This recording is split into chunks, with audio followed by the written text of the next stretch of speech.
우리에게 주신 하나님 말씀은 여호수아 9장 14절로 15절 말씀입니다. 여호수아 9장 14절로 15절 말씀 읽습니다. 무리가 그들의 양식을 취하고는 어떻게 할지를 여호와께 묻지 아니하고 여호수아가 곧 그들과 합친하여 그들을 살리라는 조약을 맺고 회중 족장들이 그들에게 맹세하였더라. 아멘. 오늘 하나님의 말씀의 제목은 기브온의 생존 전략이 주는 교훈입니다. 오늘 말씀을 읽은 내용에 앞서 내용들은 기브온 백성들, 곧 가나안에 거주하는 기브온 백성들이 이스라엘 백성들의 소식을 듣고 그들에게 찾아와서 동맹을 맺자, 화친을 맺자라고 제안하는 그런 과정이 있습니다. 그것을 통해서 우리에게 주시는 교훈이 뭘까? 한 주간 내내 묵상하면서 그 얻었던 그 은혜들을 나누고 싶습니다. 기브온 백성들은 이스라엘 백성들과 함께 하신 하나님의 일을 들었습니다. 그들이 생존할 수 있는 길이 무엇인지를 생각했죠. 길갈에 진치고 있는 이스라엘 백성에게 찾아가서 동맹을 맺기를 희망했습니다. 동맹을 맺기 위해 떠나는 사신들에게 신발을 신기는데 헤어진 신발, 그리고 옷을 입히는데 헤어진 옷, 그리고 그들에게 준 음식은 곰팡이가 난 그 음식을 들려줍니다. 이들이 여호수아와 이스라엘의 족장들에게 도착해서 이것들을 다 보여주고 우리는 신이 먼 곳에서 왔다. 처음에 출발할 때는 다 새 것이었다. 막 구운 빵을 가지고 왔다. 그런데 이 곰팡이가 났다. 이렇게 하면서 속임수를 쓰는 거죠. 위장한 거죠. 그들과 화친을 맺기 위해서 위장하는 위장 사신을 보낸 겁니다. 여호수아와 족장들은 그들에게 이들의 그 상황들을 더 자세히 묻지도 않고 또 확인하지 않았습니다. 뿐만 아니라 이스라엘 족장들과 여호수아 곧 이스라엘의 지도자들은 하나님께도 묻지 않았습니다. 기브온 백성들과 화친을 맺고 말았죠. 그래서 화친을 맺은 백성들에 대해 3일 만에 그들을 만날 수 있게 됩니다. 아주 먼 거리에서 왔다고 했고 처음에 입었던 것이 헤어질 정도로 먼 거리에서 왔다고 했고 가꾸운 빵이 곰팡이가 정말 먼 곳에서 왔다고 했는데 3일 만에 그들을 맞닥뜨리게 되는 것이죠. 기브온의 생존 전략이 성공했습니다. 하지만 이스라엘 백성들 내부에서는 이 일로 인해서 혼란이 일어났죠. 여호수아와 족장들과 지도자들에게 원망을 퍼부었던 것입니다. 하나님 앞에서 맹세를 한 이들은 기브온 백성들을 하나님의 집에서 제사에 쓸 나무를 준비하는 일에 참여하게 해주게 됩니다. 기브온 백성들의 입장에서는 참으로 다행스러운 일입니다. 그들이 목적한 일이 이루어졌기 때문입니다. 9장 4절에 이들이 이렇게 말하죠. 이제 앞에 좀 내용을 좀 더 살펴보다 보면 기브온 주민들이 여호수아가 여리고와 아이에 행한 일을 듣고 꾀를 내어라고 했습니다. 꾀를 내어. 이 꾀를 내어라는 말이 히브리어 원문에는 아람인데 교활하다, 강계를 취하다라는 나쁜 뜻으로 쓰이는 것입니다. 그렇지만 이들은 자신들의 생명을 위해서 이 아람, 교활한 강계를 취하게 된 것입니다. 그래서 기브온 사람들을 속임수를 써서 말하는 것을 보면 이렇게 말합니다. 기브온 사람들이 이스라엘 백성들의 족장과 여호수아에게 와서 한 말이에요. 마치 우리가 해야 될 말 같아요. 이스라엘 백성들이 해야 될 말 같아요.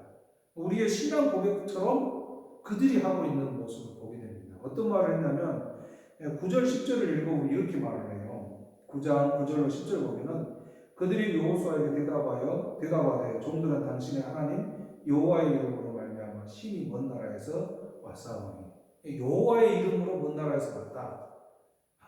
그렇잖아요. 우리들도 여호와의 이름, 하나님 때문에 이렇게 예배하고 모이는 장소에 있습니다. 뿐만 아니라 이는 우리가 그의 소문을 들었어요. 하나님이 역사하신 소문을 들었다는 거죠. 믿음은 들으면서 난다. 이런 말씀이 생각이 나더라고요. 또 그가 애굽에서 행하신 모든 일을 들었다.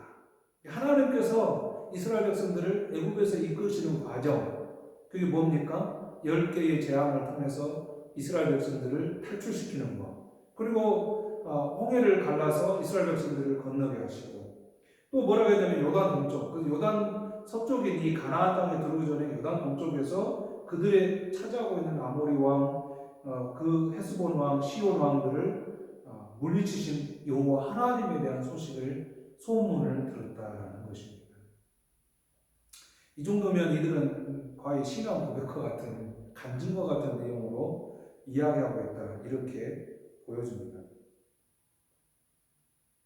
그리고 그들이 이제 이런 소문을 들은 하나님, 그 하나님이 이스라엘 백성들과 함께 하니까 그들에게 화친하지 않는 이상 본인들도 요단 동쪽에 있는 백성들이나 애굽의 바로와 같은 일을 당할 수 있다. 이미 아이와 여리고성에 대한 소문을 또한 들었기 때문에 그들도 그런 당함이 있을 거라는 생각이 들어서 그들은 화친을 맺기를 원했던 것입니다. 그래서 그들이 살 길을 찾아서 속임수를 쓰고 위장 사신을 보냈던 것이죠. 결과적으로 기본 백성들은 생존을 위해 동맹을 맺을 수 있게 됐습니다. 저는 이 가나안 땅에 가는 기브온의 백성들이 왜 여호수아와 이스라엘 백성들을 찾아왔을까요? 두려움 때문이었죠. 두려움 때문에 이들이 여호수아와 이스라엘 백성들에게 찾아와 엎드린 겁니다. 단순히 여호수아와 이스라엘 백성들이 두려운 게 아니라 그 여호수아와 이스라엘 백성들 가운데서 역사하시는 그 여호와 하나님의 소식으로 인해서, 소문으로 인해서 두려웠습니다. 그래서 그 하나님 앞에 납작 엎드리듯이 와서 그 두려움을 안고 엎드렸던 것입니다. 그래서 저는 이런 두려움을 주는 상황들에 대해서 하나님의 구원하심에 참여시키고자 하는 내 사랑하는 가족들, 사랑하는 사람들, 이런 사람들에게도 이런 두려움으로 납작 엎드리게 하고 싶다는 인간적인 생각이 들었어요. 그런데 하나님은 윽박질러서 혹은 협박을 해서 위협적이고 두려움을 느끼게 하는 무서운 분으로서 자신을 나타내지는 않습니다. 오히려 자상한 어머니처럼 인자한 아버지처럼 하십니다. 어떻게 하십니까? 하나님은 우리를 양자 삼으시기 위해서 예수님을 보내주셨습니다. 사실 예수님은 자신보다 더 소중한 아들을 보내신 것이죠. 우리가 자녀를 키우고 있고 그렇기 때문에 잘 알잖아요. 나 자신보다 자녀가 더 소중하잖아요.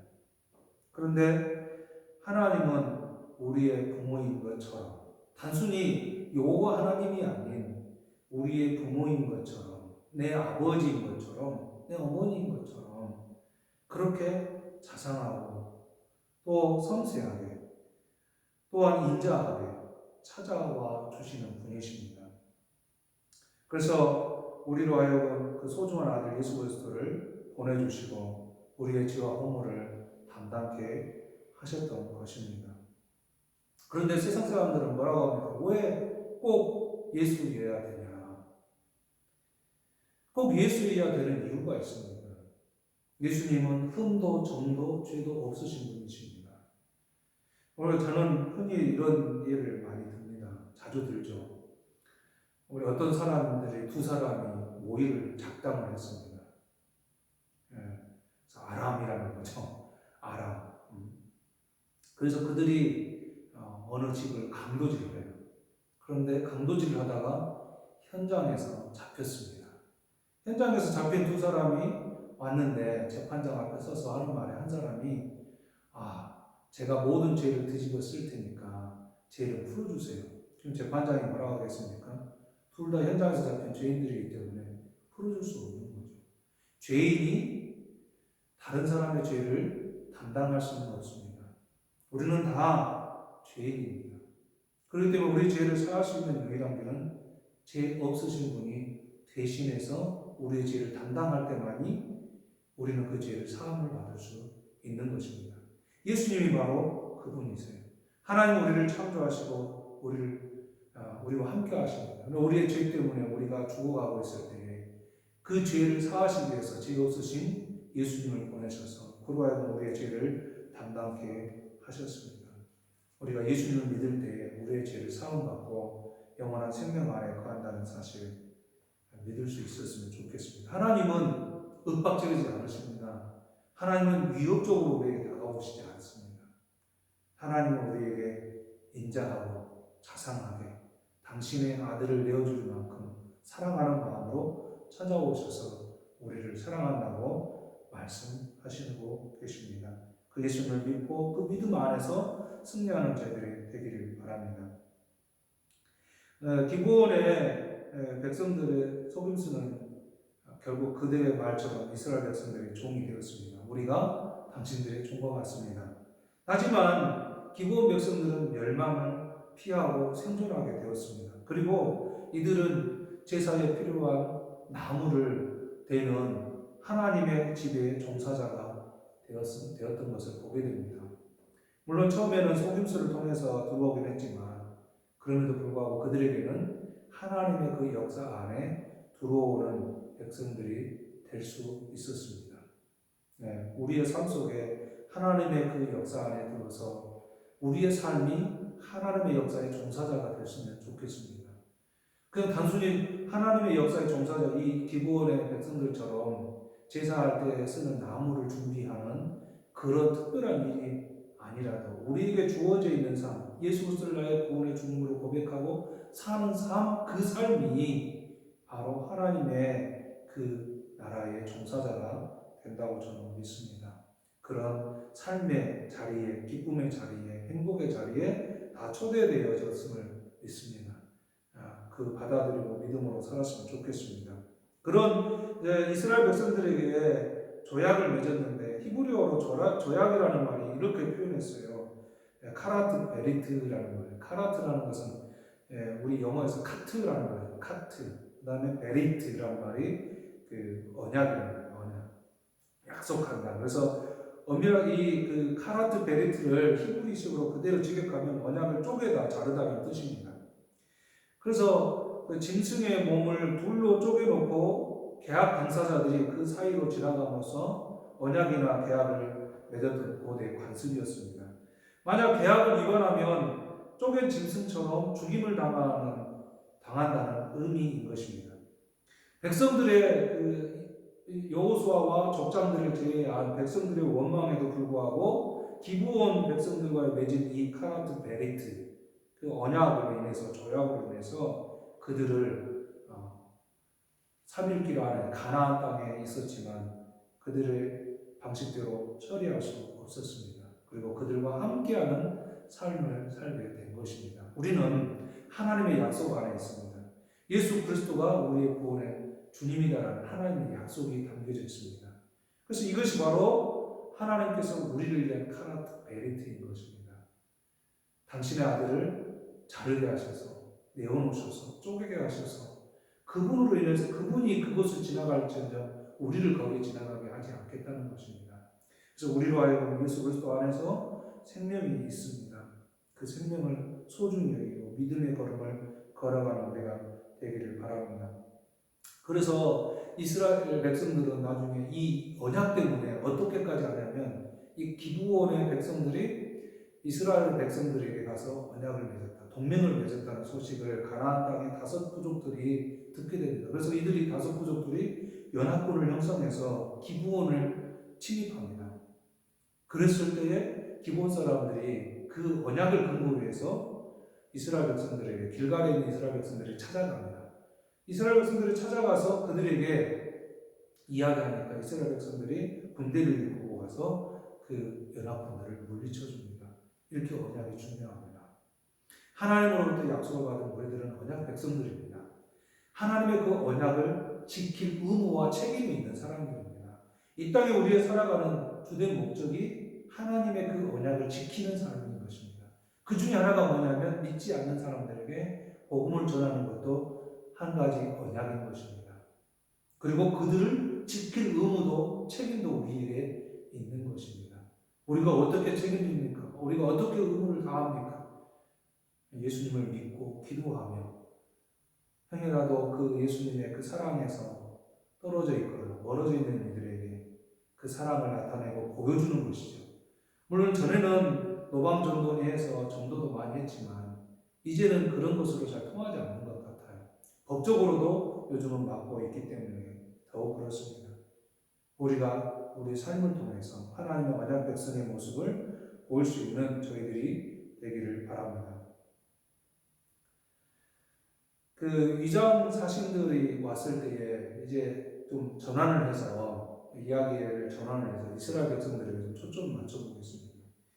위장 사신들이 왔을 때에 이 여호수아와 족장들, 그 이스라엘의 지도자들이 잘못한 것이 두 가지가 있습니다. 하나는 자세히 그들에 대해서 조사하지 않았습니다. 또 하나는 하나님의 말씀, 하나님에게 묻지 않았습니다. 사실 이스라엘 백성들에게는 가나안에 들어가면 그들과 언약을 맺지 말라는 이미 출애굽기 34장에서 말씀해 주셨던 것이죠. 그러니까 하나님의 이 말씀에 대한 위배입니다. 또 신약에서는 고린도후서 6장 15절을 보면 믿지 않는 자들과 같이 멍에를 맺지 말라. 멍에를 매지 말라. 이 멍에라는 게 소 두 마리가 한 결의를 이루어서 짝을 지어서 이렇게 바깥 때 하는 그 멍에잖아요. 같은 그렇게 하는 이유가 뭐예요? 하나님의 백성들이 불신자나 그 우상 숭배하는 자리에 같이 어울리고 교제함으로써 하나님을 멀리할 것을 염려했기 때문인 것입니다. 그런데 이스라엘 백성들은 그렇게 찾아온 기브온 백성들에게 자세히 살피지도 않았을 뿐더러 또 하나님에게 묻지도 않았습니다. 사실 이스라엘 백성들은 하나님께 물어야만 했었어요. 그 당시 보통 하나님의 뜻을 구하는 방법이 우림과 둠밈이라는 것이 있었습니다.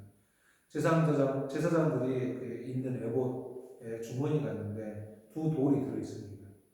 그래서 이게 바둑알처럼 검정색, 하얀색 이런 것이었는지는 잘 모르겠지만 그러나 그런 것을 통해서 하나님의 뜻이 무엇인지를 제비 뽑듯이 뽑는 거예요.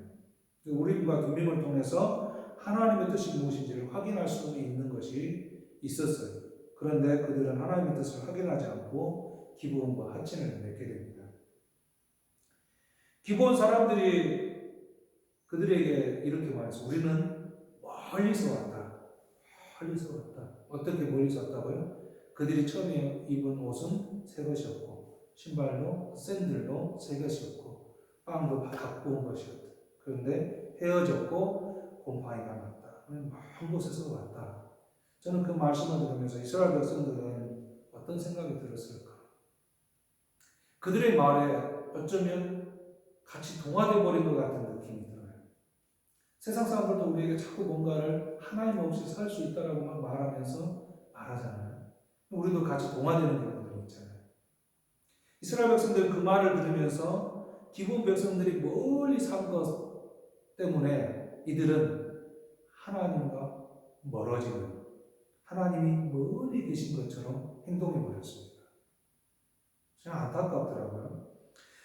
어쩌면 우리들도 그런 것 같아요. 이 땅에 살면서 세상 사람들이 말하는 것 때문에 점점 하나님과 멀어지고 있는 건 아닌지, 또 하나님의 뜻을 구하지 않고 하나님의 뜻을 확인하지 않고 세상 사람들이 말하는 대로 움직여가고 있는 건 아닌지, 우리에게는 분명히 하나님 허락하신 약속이 있고 말씀이 있는데 그런 것들이 아닌 저들의 속임수에 넘어가서 계속 살아가는 것은 아닌지, 이런 속임수는 지금의 일이 아닙니다. 요즘에만의 일이 아니에요. 이 속임수는 아주 오래된 이야기에 이미 있습니다. 어디에 있습니까?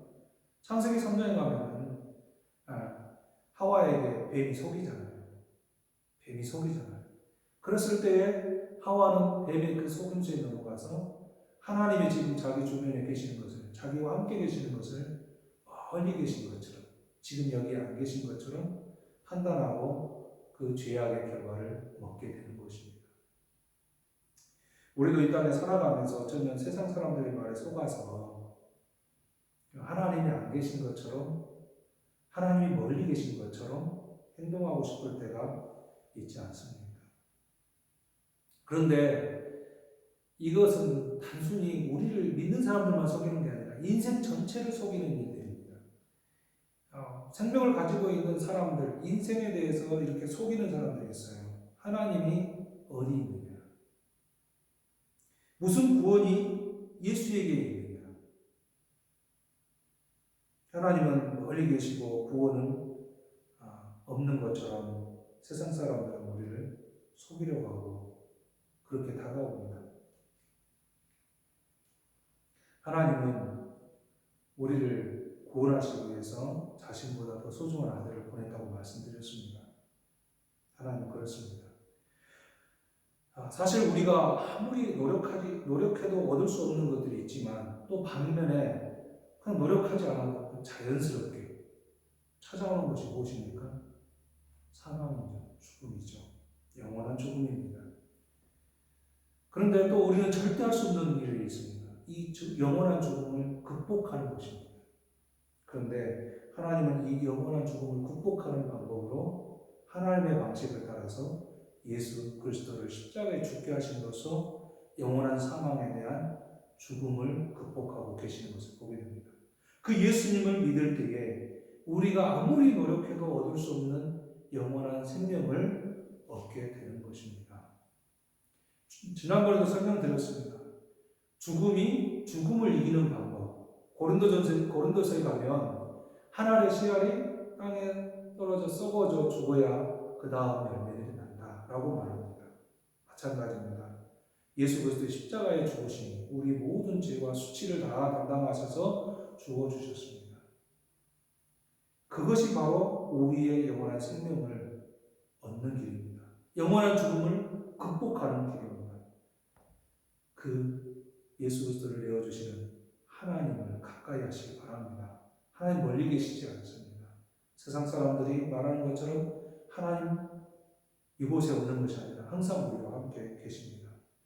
독생하신 아들 예수 그리스도를 보내주시기까지 사랑하신 하나님은 지금도 여전히 우리와 함께 계신다는 것 믿으시기 바랍니다. 이스라엘의 지도자들이 하나님이 함께 계심을 기브온 백성들만큼 느꼈어도 실수하지 않았을 거예요. 그렇겠죠. 기브온 백성들은 여호수아와 지도자들이 찾아와서 뭐라고 합니까? 내가 소문을 들었다. 애굽 땅에서, 저 요단강 동편에서 이런 이야기를 하면서 고백하잖아요. 우리의 입술에서 내가 한 일이 아니라 할지라도 날마다 그 하나님 하신 일을 곱씹고 고백한다면 하나님과 가까이 하는 비결이 될 것이라고 저는 믿습니다. 그 하나님을 가까이 하기 위해 오늘도 내일도 또 우리는 계속해서 하나님이 하신 일에 대해서 묵상하고 기도하며 그런 승리의 자리로 나가기를 원합니다. 그래서 하나님께 묻는 기도의 삶이 있어 하나님의 승리자들이 다 되기를 주님의 이름으로 축복합니다. 같이 찬송합니다. 352장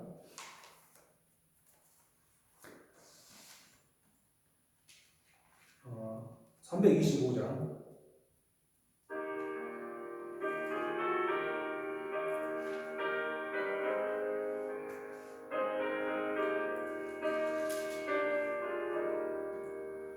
예수와 함께